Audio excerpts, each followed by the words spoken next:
in today's Community Focus, Joseph Greene, the brand new incoming president of Johnson & Wales Providence campus, joins me. Thanks so much for being here. Well, thanks for having me. So you're officially going to become JWU's new Providence campus president in August, but you're currently the vice chancellor of finance and administration for the school. You're no stranger to the school. You've been there for more than 3 decades. So talk to me about what your goals and priorities are as the incoming president.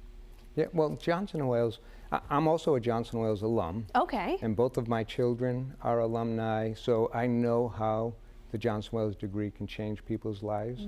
So my focus is really on affordability and getting students to their careers faster, which is what we're doing with both the JWU Pledge and our 3-year bachelor degrees. Yeah, I want to talk to you about the 3-year bachelor's degree. I mean, I think that's really appealing to students to get out of school 1 year sooner. Do you think this is sort of the way of the future? Do you think more schools will start doing this? Yes, actually. I'm also a commissioner for the New England Commission of Higher Education, and we're seeing more and more requests coming in for the 3-year degrees. Colleges have done 3-year degrees for a number of years where they're trying to just cram 120 credits into 3 years. Our program is different. It's only 90 credits, and we've completely changed the curriculum. Fascinating. And has that begun yet, or does that start with the next school year? That starts this coming fall. And do you think more students are going to be coming to Johnson & Wales because you're offering that program? Yeah, we have a couple of hundred applicants for the 4 programs that we've started so far. We're starting small with just 4 programs, and hopefully shortly we'll add more programs. We know that Johnson & Wales just last month announced some layoffs, both here in Providence and at the North Carolina campus, to address a $34 million shortfall. Can you talk me through how many of those 91 layoffs are happening here in Providence and why that was necessary?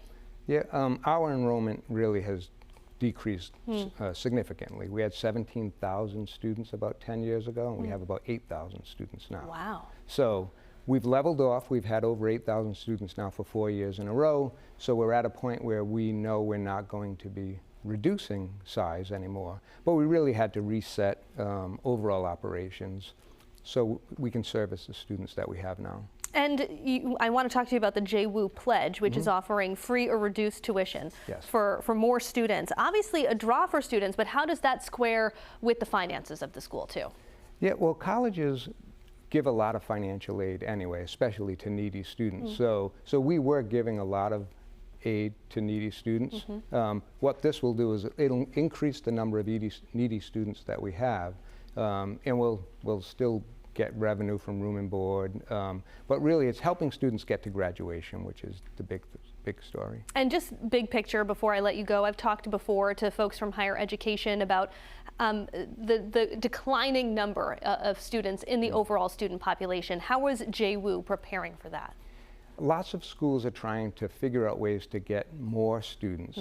And what we've done with our reduction in force and with closing some of our campuses is trying to have the right size students. We're still a large institution with 8,000 students, and we're just trying to manage the students we have rather than trying to get more students. All right, Joseph Greene, the incoming president of Johnson & Wales in Providence, thanks so much for being here. Thank you. It was a pleasure.